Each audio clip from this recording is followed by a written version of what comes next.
అనేక మంది గాయాలయ్యాయి. సో ఆ బ్రహ్మాండ కోటి నాయకుడైనటువంటి వెంకటేశ్వర స్వామిని దర్శించుకోవాలని ఉత్తర ద్వారం గుండా లక్షలాది మంది భక్తులు ప్రతి ఏటా కూడా తిరుమలకు వస్తుంటారు. అందులో భాగంగానే ముందుగా టికెట్లు కూడా జారీ చేస్తున్నటువంటి నేపథ్యంలో వివిధ ప్రాంతాల నుంచి కూడా భక్తులు ఇతర రాష్ట్రాల నుంచి రావడం జరిగింది.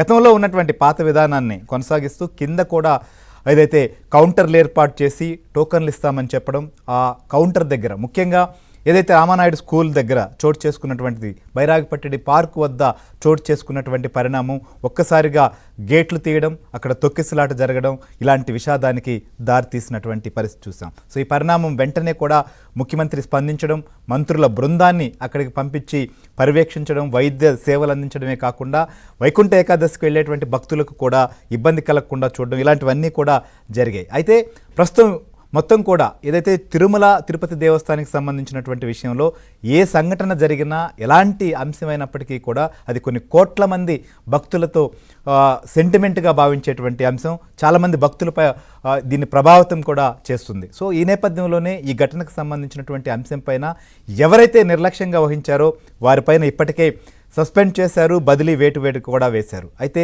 వీరే కాదు, ఇంకొంతమంది పైన కూడా వేటు పడే అవకాశం కూడా కనిపిస్తోంది.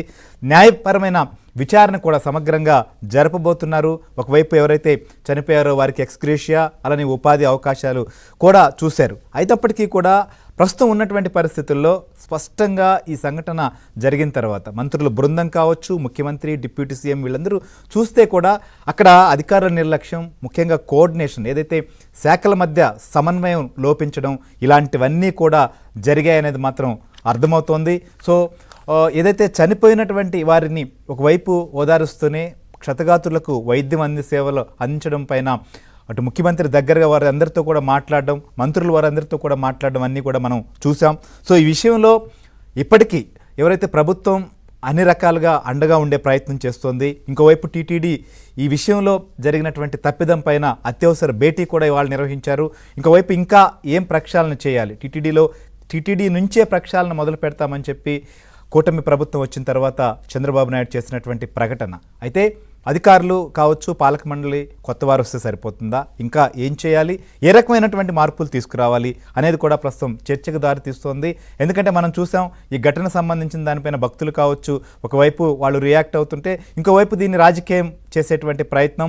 సో ఏ సంఘటన జరిగితే దాని శవరాజకీయాలకు సిద్ధంగా ఉండేటువంటి వారు ఎటును దాన్ని రాజకీయం చేసే ప్రయత్నం చేశారు. వైసీపీ అధ్యక్షుడు జగన్ కావచ్చు, వాళ్ళ బ్యాచ్ నిన్న వెళ్ళినప్పుడు ఆ హాస్పిటల్లో జరిగినటువంటి పరిణామాలు, అక్కడ ప్రభుత్వం పైన తిట్టించేటువంటి ప్రయత్నాలు, ఇవన్నీ కూడా మనం చూసాం. సో దీనికి సంబంధించి ప్రత్యక్షంగా ఏదైతే సంఘటన జరిగిన తర్వాత అక్కడికి వెళ్ళి అటు క్షతగాతులకు వైద్య సేవల దగ్గర నుంచి భక్తులకు సంబంధించిన విషయాన్ని కూడా అటు అధికార యంత్రాంగం శాఖలతో సమన్వయం చేసుకుంటూ అక్కడ ఉన్నటువంటి పరిస్థితిని పర్యవేక్షించినటువంటి దేవాదాయ శాఖ మంత్రి ఆనం రామనారాయణ రెడ్డి కూడా మనతో జాయిన్ అవుతున్నారు.